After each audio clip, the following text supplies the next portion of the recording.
Assalamualaikum warahmatullahi wabarakatuh. Halo semua, perkenalkan nama saya Putri Sri Pujiati. Di sini saya akan membahas materi tentang urgensi Pancasila sebagai pandangan hidup dan dasar negara. Pancasila dijadikan dasar untuk mencapai tujuan negara sebagaimana tercantum dalam pembukaan Undang-Undang Dasar Republik Indonesia tahun 1945. Dikutip dari situs resmi Kementerian Pendidikan dan Kebudayaan Republik Indonesia, bagi bangsa Indonesia, Pancasila dijadikan sebagai dasar negara dan pandangan hidup bangsa untuk mengatur penyelenggaraan negara. Tahukah kamu apa maksudnya? Yang pertama, Pancasila sebagai dasar negara. Pancasila sebagai dasar negara berarti Pancasila dijadikan pedoman dalam bertingkah laku dalam kehidupan bermasyarakat, berbangsa, dan bernegara. Pembukaan Undang-Undang Dasar 1945 alinea keempat menegaskan bangsa Indonesia memiliki dasar dan pedoman dalam berbangsa dan bernegara yaitu Pancasila. Pancasila sebagai dasar negara mendasari pasal-pasal dalam Undang-Undang Dasar 1945 serta menjadi cita-cita hukum yang dituangkan dalam peraturan perundang-undangan. Arti penting Pancasila sebagai dasar negara adalah Pancasila menjadi pedoman bagi masyarakat Indonesia.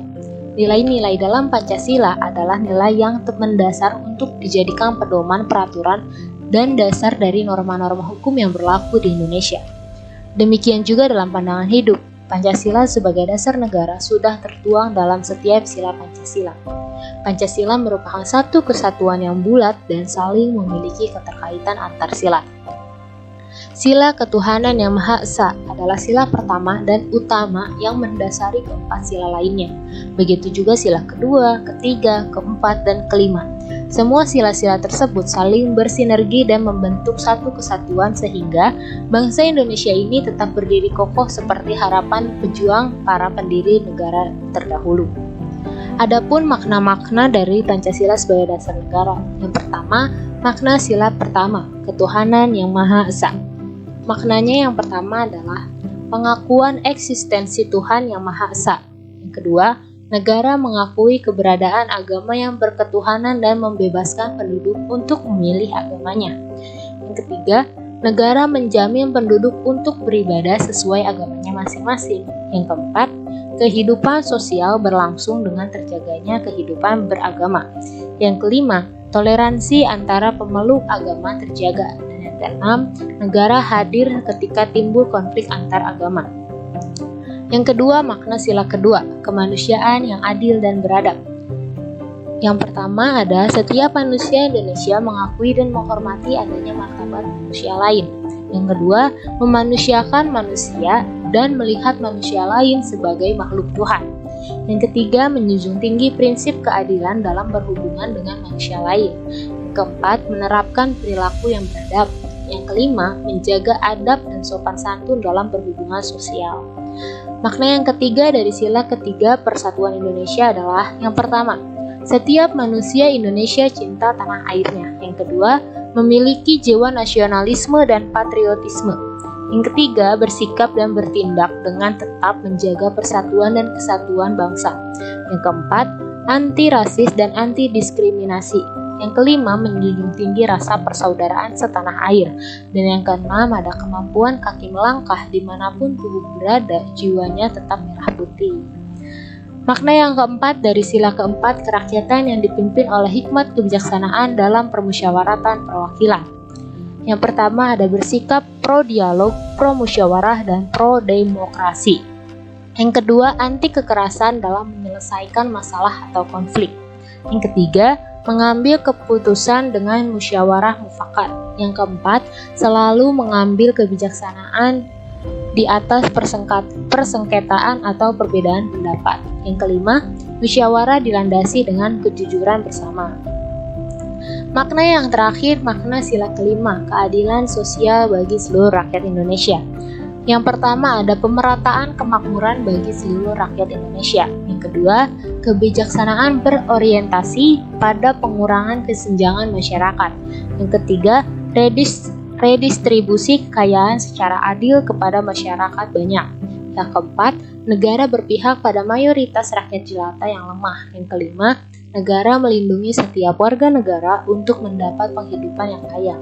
Nah, dari kelima makna Pancasila yang dipaparkan di atas, kita bisa melihat kekuatan positif yang ditopang oleh Pancasila sebagai landasan hidup dalam konteks berbangsa dan bernegara. Makna yang sudah dipaparkan Pancasila tersebut menunjukkan peran penting Pancasila bagi kehidupan sosial masyarakat Indonesia. Yang kedua ada Pancasila sebagai pandangan hidup. Pancasila dianggap memiliki nilai-nilai kehidupan yang baik. Pancasila dijadikan dasar dan motivasi dalam sikap, tingkah laku, dan perbuatan dalam hidup bermasyarakat, berbangsa, dan bernegara. Semua sila dari Pancasila tidak dapat dilaksanakan secara terpisah-pisah karena Pancasila merupakan satu kesatuan yang utuh dan saling berkaitan. Sila ketuhanan yang Maha Esa adalah sila pertama dan utama yang mendasari keempat sila lainnya.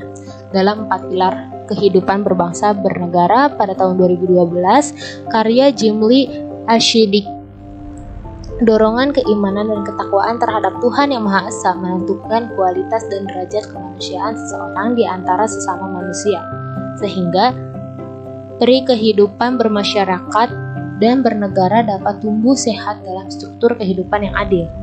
4 arti penting Pancasila sebagai pandangan hidup bangsa adalah sebagai berikut. Yang pertama, Pancasila sebagai dasar negara karena merupakan sumber dari segala hukum dalam kehidupan tata negara Indonesia dan digunakan sebagai dasar untuk mengatur kehidupan bangsa Indonesia. Yang kedua, Pancasila digunakan sebagai dasar untuk landasan bernegara. Yang ketiga, Pancasila sebagai landasan hidup berbangsa dan bernegara bagi Indonesia. Yang keempat, Pancasila adalah alat untuk menyatukan seluruh wilayah Nusantara menjadi bangsa Indonesia. Dengan demikian, kualitas peradaban bangsa dapat berkembang secara terhormat di antara bangsa-bangsa. Semangat Pancasila pertama hendaknya meyakinkan bangsa Indonesia bersatu padu di bawah nilai ketuhanan yang Maha Esa.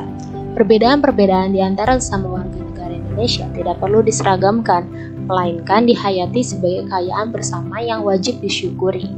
Keragaman di Nusantara harus dipersatukan dalam wadah negara Indonesia yang berdasarkan Pancasila. Maka, dalam kerangka kewarganegaraan tidak perlu dipersoalkan mengenai etnis, agama, warna kulit, bahkan status sosial seseorang. Semua orang memiliki kedudukan yang sama sebagai warga negara. Setiap warga negara adalah rakyat. Rakyat itulah yang berdaulat dalam negara Indonesia. Nah, mungkin itu saja materi yang bisa saya sampaikan. Semoga bermanfaat dan saya mohon maaf sebesar-besarnya apabila ada kalimat-kalimat atau kata-kata yang menyinggung atau salah. Mohon dimaafkan. Terima kasih. Assalamualaikum warahmatullahi wabarakatuh.